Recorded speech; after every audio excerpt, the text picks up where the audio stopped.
This Alawite household lost 4 of its members, including their son, 20-year-old Habib. They belong to the same sect of former President Bashar al-Assad. They are surrounding us. Bullets surround us. Pray for me, mother. They entered the home. They killed him.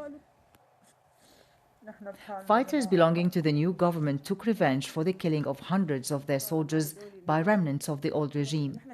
Retaliation was indiscriminate. Habib's father, Ma'an, is in his mid-60s, a retired army officer.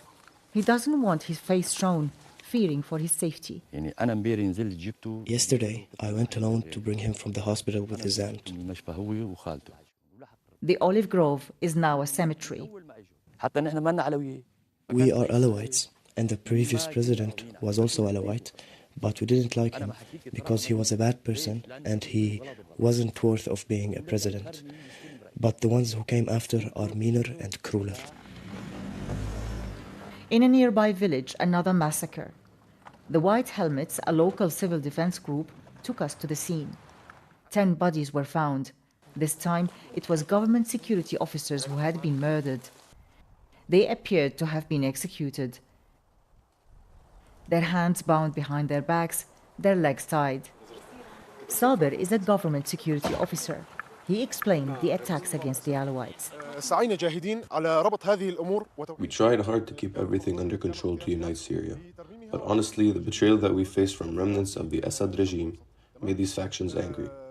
Our official forces were killed in the coastal region, which made us lose control of the area.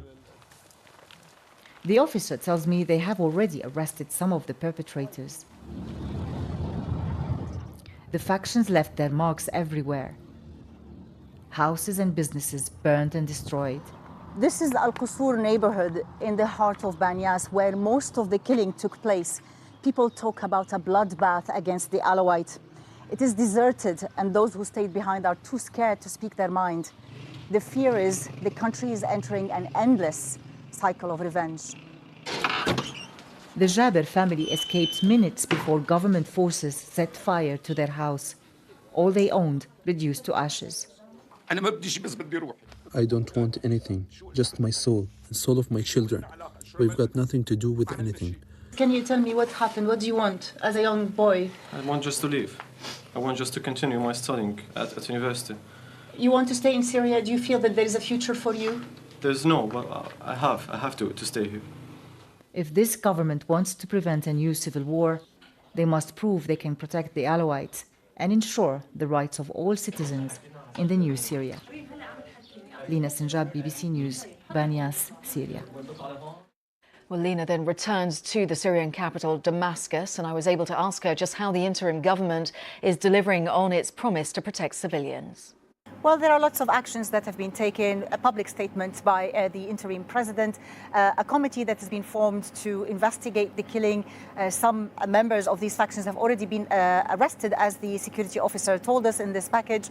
But I think the challenge is really huge because although the government has control over its security forces, but the defense forces where many of the factions joined, they seem to be losing control over them. And these are the ones who've entered the Alawite villages, taking revenge and really indiscriminate killing against families, even being safe in their own homes, have been killed. There are also the foreign fighters who are on board, and there are also other uncontrolled civilians who have weapons who took part in this killing. Really, the challenge is really huge, not only to protect the Alawites, but to provide safety for the whole country, all minorities, and to prevent any of these jihadist ideologies to be in charge of people's lives here. Lina, obviously international concern is strong on this. An EU conference is taking place in support of Syria. What do we hope to expect? This is the first time Syria is represented in this conference that's been designed over the past 9 years to help the Syrian community abroad and inside where it's possible. This is the first time after the fall of Assad. Of course, the government represented by the Foreign Minister Asad al-Shibani is going to focus on aid, on financial aid to help the country stand on its feet again. It's a country devastated by war, 90% of the population under the poverty line, and many cities lie in ruins. They need to be rebuilt.